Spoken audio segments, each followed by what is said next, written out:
ಏನು ಮಾಡಲಿ? ಸರಿ, ಯಾರಲ್ಲಿ ಪುರೋಹಿತರಾಗಿರುವಂತಹ ಶಂಕರಗಿದರನ್ನು ಬರ ಹೇಳಿ.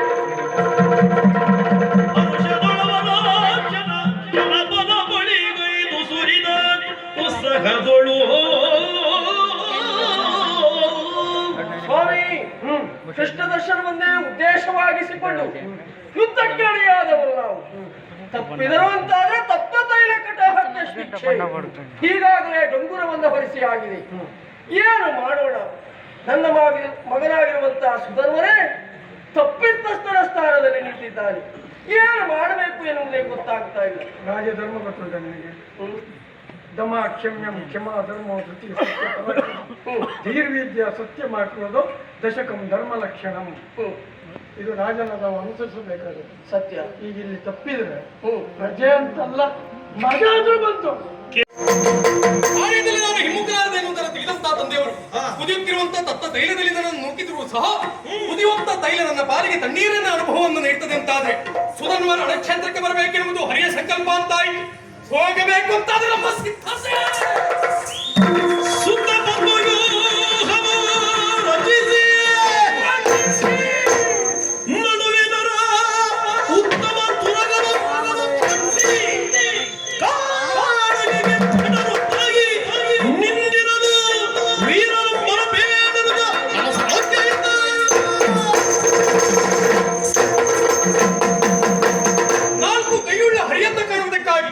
ನಾಲ್ಕು ಕಾಲುಳ್ಳ ಹರಿಯನ್ನ ಪದ್ಮಾಕಾರವಾಗಿ ರಚಿಸಿದಂತ ವ್ಯೂಹದ ಮಧ್ಯದಲ್ಲಿ ಬಂಧಿಸಿಯಾಗಿದೆ. ನಾವು ಯುದ್ಧ ಸನ್ನದ್ಧವಾಗಿದ್ದೇವೆ ಎಂದು ತಿಳಿಸುವುದಕ್ಕಾಗಿ ಒಬ್ಬ ಜನರನ್ನ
ಇದ್ದ ಪಾಪಕ್ಕೆ ಚರರೆಯದದ್ದು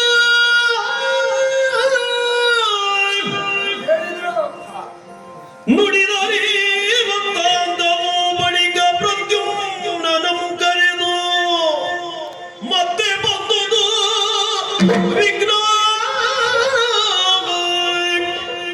ನಮಗಿನ್ನು ಮತ್ತೆ ಬಂದುದು ವಿಘ್ನ ಇದಕ್ಕಿನ್ನು ಪಾಯ ಏನೆಂದವನೊಡನಿದ್ದೆಂದನೋ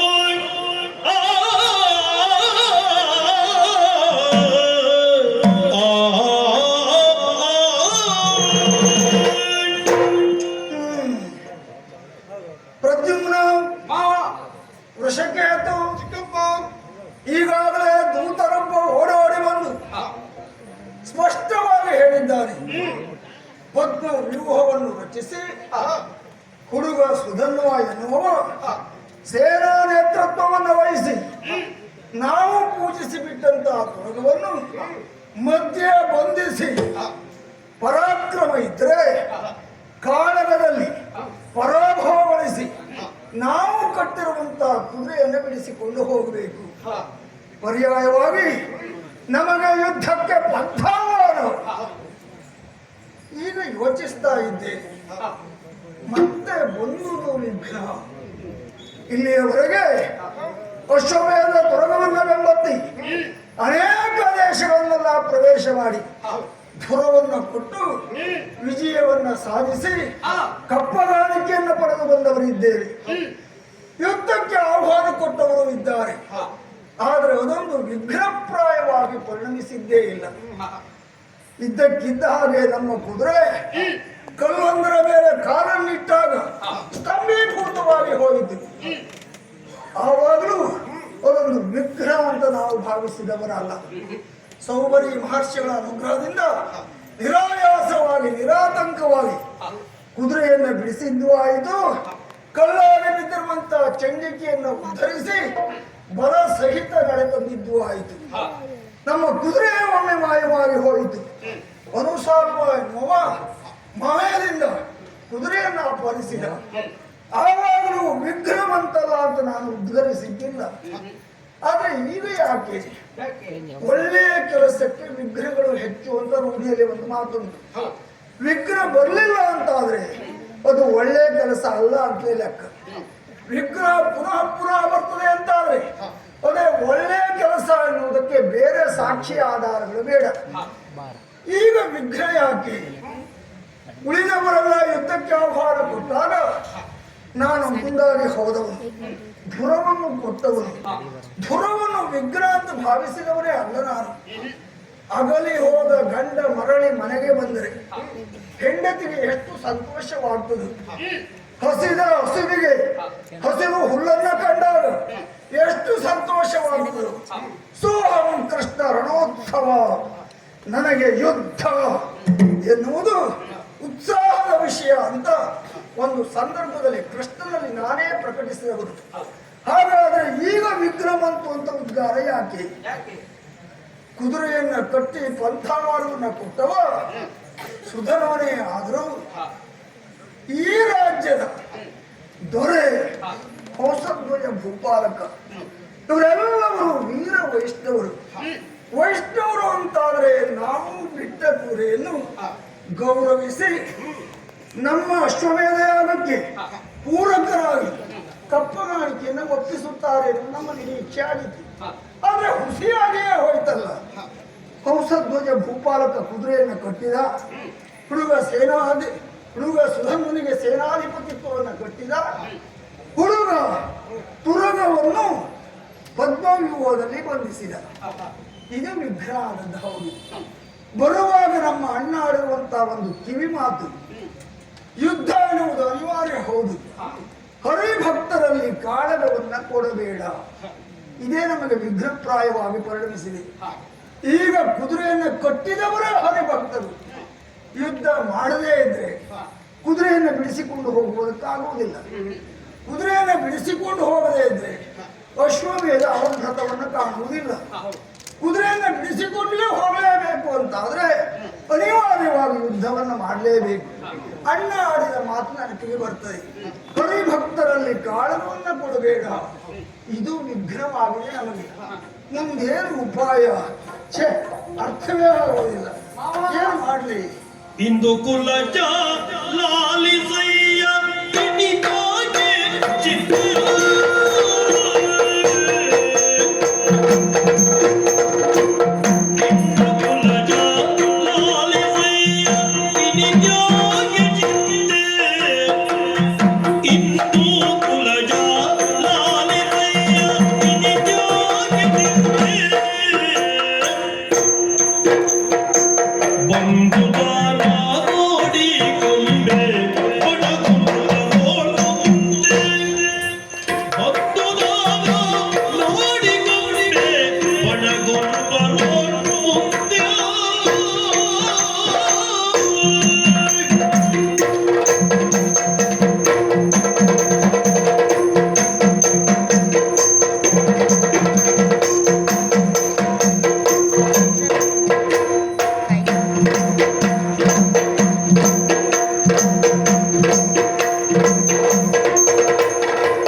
ಎನ್ನುವಂತಹ ಚಿಂತೆ ಚಿಂತೆ ಬೇಡ.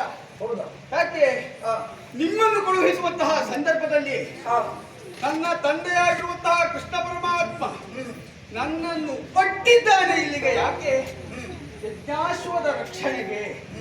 ಯಜ್ಞಾಶ್ವಕ್ಕೆ ಯಾವುದಾದ್ರೂ ರೀತಿಯಾಗಿರುವಂತಹ ತೊಂದರೆ ಬಂದ್ರೆ ಆರೈಕೆ ಮಾಡುವುದಕ್ಕೋ ಅದಿಲ್ಲ ಅಂತಾದ್ರೆ ಅದರ ರಕ್ಷಣೆ ಇಲ್ಲಿಯವರೆಗಾಗಿ ಕಳುಹಿಸಿದ್ದಾನೆ ನಮ್ಮ ತಂದೆ ಅಂತಾದ್ರೆ ಈ ಕುದುರೆಯ ಜವಾಬ್ದಾರಿ ನಮ್ಮ ಮೇಲೂ ಉಂಟು ಅಂತ ಆದ್ಮೇಲೆ ಮಾಡಬೇಕಾದ್ದೇನು? ಅಪ್ಪಣೆ ಕೊಡಿ ನೀವು.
ಅಷ್ಟೇ ಯಾಕೆ ಅವರಲ್ಲಿರುವಂತಹ ಹಯವನ್ನು ಬಿಡಿಸಿಕೊಂಡು ಬರುವುದಕ್ಕೆ ನೀವೇ ಹೋಗಬೇಕಾಗುತ್ತಿಲ್ಲ.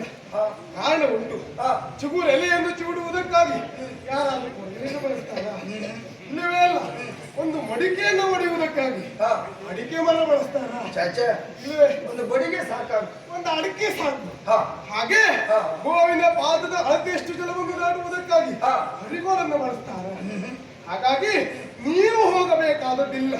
ನಿಮ್ಮ ಮಗನಾದಂತಹ ಈ ವೀರ ವೃಕ್ಷಕೇತು, ಹೌದು, ಚಿಗುರಲೆ ಉಪಾಧಿಯಲ್ಲಿದ್ದವರು ಚಂಪಕಾ ನಾಡಿನವರು, ಅದರಲ್ಲೂ ಆ ಸುಧನ್ವ ಕೊಡಲಿ ಉಪಾಧಿಯಲ್ಲಿದ್ದವರು ನೀವು.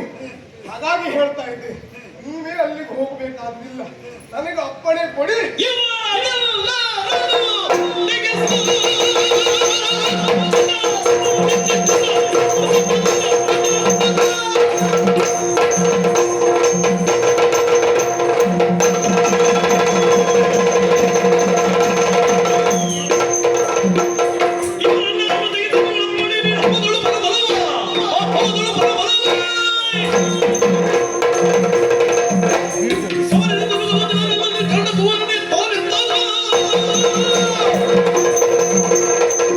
ನನಗೆ ಅಪ್ಪಣೆಯನ್ನು ಕೊಡುವುದು ಬಿಟ್ಟು ಇವರಿಗೆ ಅಪ್ಪಣೆಯನ್ನು ಕೊಡಬಾರದು. ಯಾಕೆ?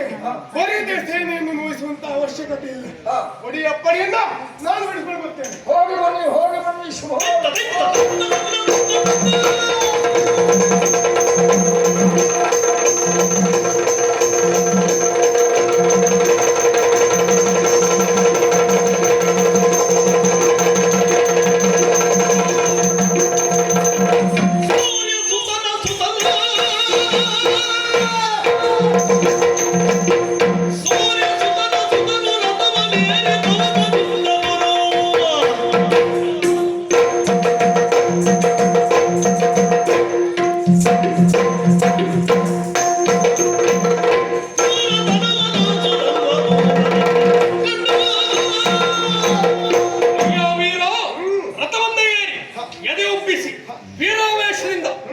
ಕ್ಷೇತ್ರಕ್ಕೆ ಬಂದು ನುಗ್ತಾ ಇದ್ದಿ. ಬರುವಂತವ ನೀನ್ ಯಾರು? ನಿನ್ನ ಹೆಸರೇನು? ಉದ್ದೇಶ ಏನು? ಹೇಳು. ನನ್ನನ್ನ ಕೇಳುವ ನೀ ಯಾರು?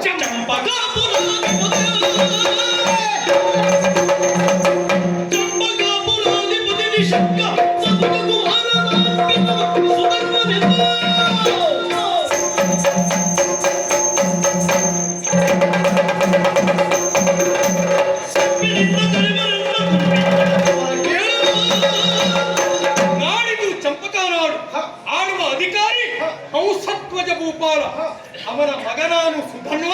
ನೀನ್ಯಾರು ಅಂತ ಹೇಳುತ್ತದೆ?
ಪರಿಚಯ ತಾನು.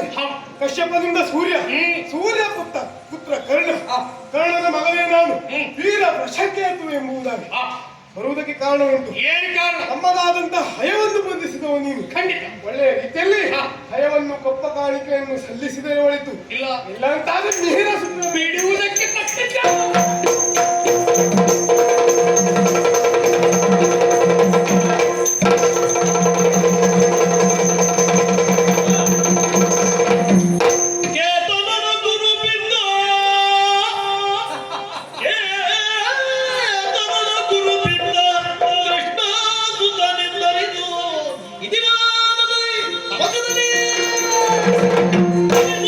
ಕಡುಗೆ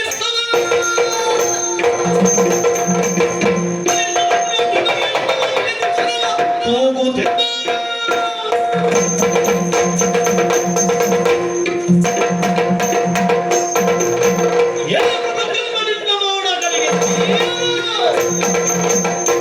ಓಹೋ ಬರುವವರು ಯಾರು ಅಂತ ನೋಡಿದ್ರೆ ನಮ್ಮ ದೇವ್ರ ಮಗ ಅಪ್ಪನ ನಿರೀಕ್ಷೆಲಿದ್ದೆ ಮಗ ಬಂದ್ಬಿಟ್ಟ. ಏನೇ ಇರ್ಲಂತೆ ನೀನು ಬಂದ ಸ್ಥಳ ಬದಲಾಗಿ ಹೋಯ್ತು. ಯಾಕೆ ನೀನು ಹೋಗಬೇಕಾದದ್ದು ಎಲ್ಲಿ ನಿನ್ನ ಬಾಣಗಳಿಗೆ ಪ್ರಯೋಗವಾದ ಪ್ರಯೋಜನ ಕೊಡುವುದು ಎಲ್ಲಿ ಎಲ್ಲಿ ಪ್ರಾಯದ ಹೆಣ್ಣುಮಕ್ಕಳಿದ್ದಾರೆ ನೋಡು, ಎಲ್ಲಿ ಪ್ರಾಯದ ಗಂಡು ಮಕ್ಕಳಿದ್ದಾರೆ ನೋಡು, ಅಲ್ಲಿ ಹೋಗಿ ನಿನ್ನ ಕುಸುಮಾಸ್ತ್ರಗಳ ಪ್ರಯೋಗ ನಡೆದಿದ್ದೆ ಬಿಟ್ಟೆ ನಮ್ಮಂತ ವೀರಾದಿವೆ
ಇಲ್ಲಿಯವರೆಗೆ ನೀನು ತಿಳಿದುಕೊಂಡದ್ದು ಪ್ರದ್ಯುಮ್ನಲ್ಲಿರುವಂತದ್ದು ಯಾವುದು ಕುಸುಮಶರ. ಮತ್ತಿನ್ನೆ ಅಲ್ಲವೇ ಅಲ್ಲ, ಈ ಹಿಂದೆ ಪ್ರಯೋಗ ಮಾಡಿದ್ದುಂಟು ಯಾವುದು?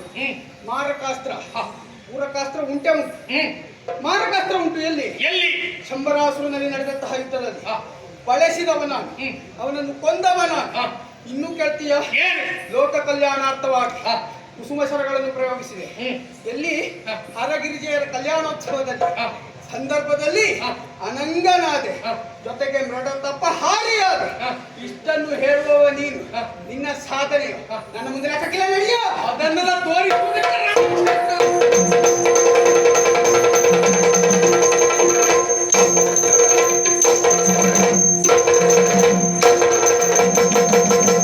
ಸಮಸ್ತ ಸೇನೆಯನ್ನು ತಲೆಯಲ್ಲಿ ಒರಗಿಸಿದ್ದೇನೆ. ನನ್ನ ನಿರೀಕ್ಷೆ ಪಾರ್ಥ ಅನ್ನುವ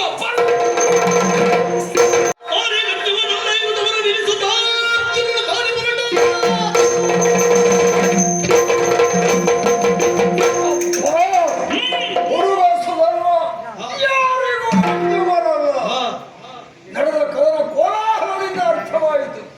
ಇಲ್ಲಿಯವರೆಗೆ ಈ